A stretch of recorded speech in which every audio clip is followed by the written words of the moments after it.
2 araw din ito nawala si Mister. Buti na lang nakauwi na siya ngayon. Pero guys, ang lakas ng ulan at ang lakas ng hangin at flat pa yung gulong niya. Grabe, buti lang nakarating siya dito sa bahay na safe.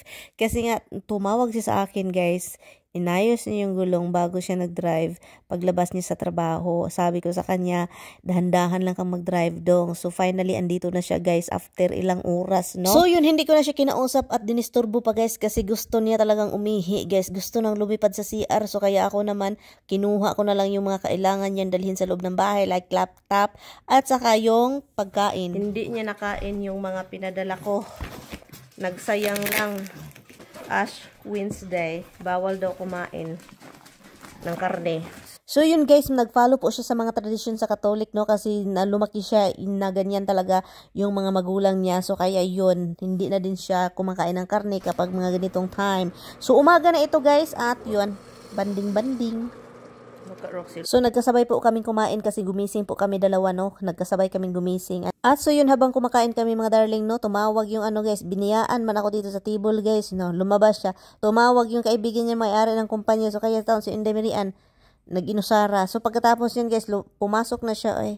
Sabi ko, tapos na akong kumain dong, wag mo akong disturbuhin na dito, nakaupo na charot. So ngayon, 6 o'clock na ng gabi guys, girno ko, grabe si Inday Marian, ang baho-baho na ngayon, naligo na ako kasi kailangan ko na maligo. Pagka 7:30 guys, nung kumain na kami, sabi ko kay Mister, kain na tayo dong kasi manunood pa tayo ng House of David, no? Kasi talagang ang ganda.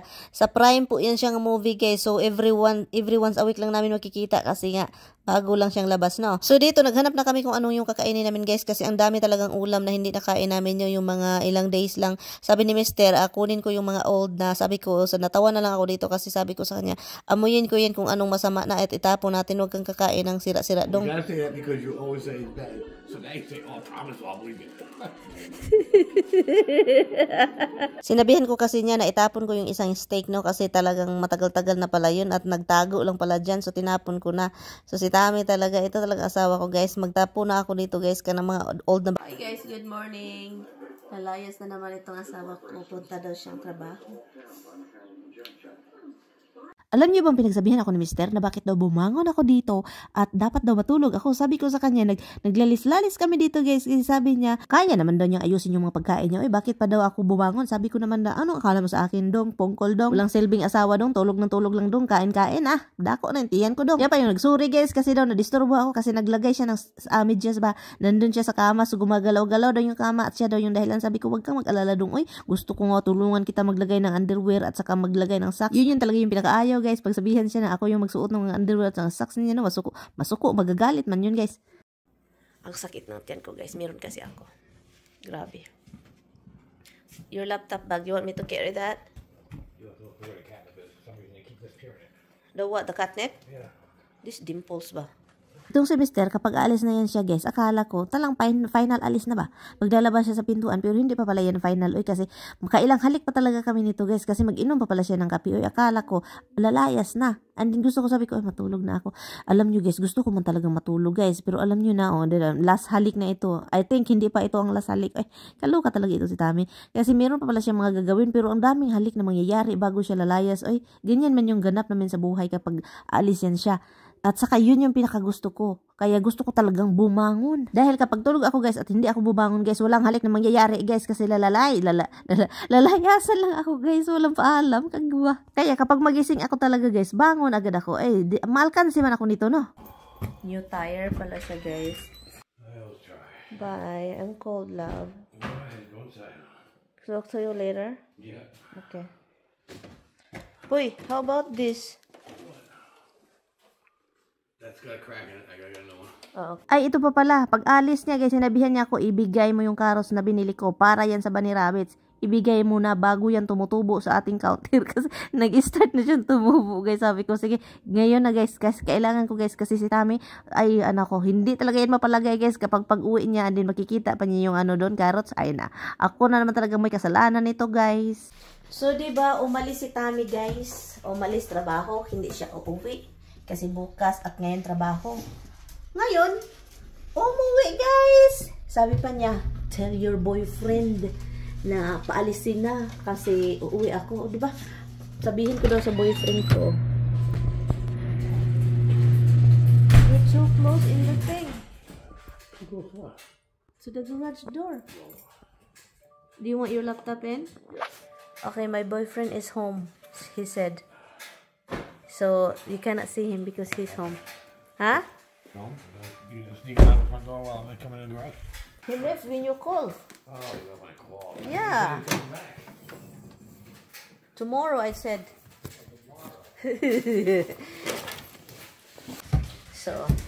So he has a girlfriend and I have a boyfriend. Okay, Tommy is home. That was a quick job, hon. What? That was a really quick job. Yeah. You just drive. Yeah. Walang trabaho. Kasi namali sila daw, namali. O, di ba? Namali. So, pero sabi pa ni Tommy, kahit mali-mali sila, may bayad daw si Tommy kahit sobrang mali-mali. So, magpabayad siya. Uy, kasi ang time niya, gasolina. And then, so yun, magpabayad siya kasi para naman sulit. Alam niyo kung anong gusto ni Tommy? Kape. First, kape. Bigyan siya ng kape. Kasi yun yung talagang gustong-gusto niya. Bigyan natin ng kape, guys. I don't know kung anong kakainin niya kasi hindi ito kumain eh. Hi, love! I happy!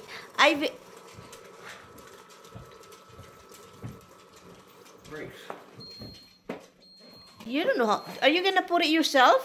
Yes. Okay, do it when you're not. You have time. Not today. That's a lot of work.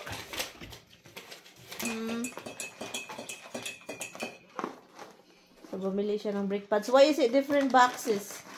Front and back pen different. Really? Much smaller. Is that the right one, hon? Hopefully. You looked up on the computer, you should know. They look right. Okay. Here's your coffee. Front. And It's okay with you, my boyfriend kiss me and then you? no, hon. Brush teeth first. I love you, eh? Worthy is your name, Jesus. You deserve the praise. Worthy is your name. Careful, you're gonna drop yourself. There you go. That's the idea. Well, if you drop yourself hard, that's it. Careful, huh? Aduh, ginuuko. There you go.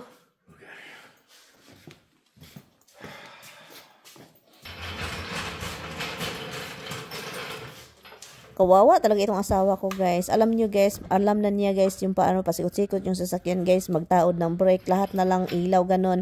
At kasi yung bata pa siya, no, nagkaroon nito ng sasakyan. At siya talaga yung taga-ayos ng kaugalingon niyang sasakyan. So, kaya ngayon, hindi na kaya, oy, may edad na si Mister, no. Hirap na.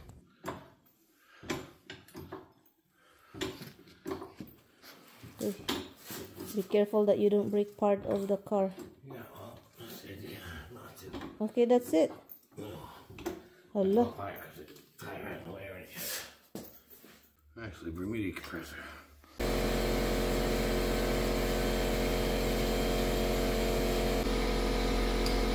Hello guys, ang nangyari po ngayon ay hindi po namin nakita yun kung saan yung butas ng gulong. So ang ginawa ni Tommy is dinala namin dito sa repair shop kung saan kami palaging nagpaano ng sasakyan.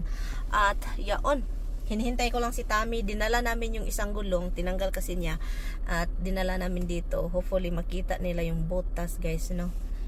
So anyway guys, continuation tayo, hindi ko na-explain. So yung may nag-comment sa previous vlog na dapat bibili ng bagong gulong.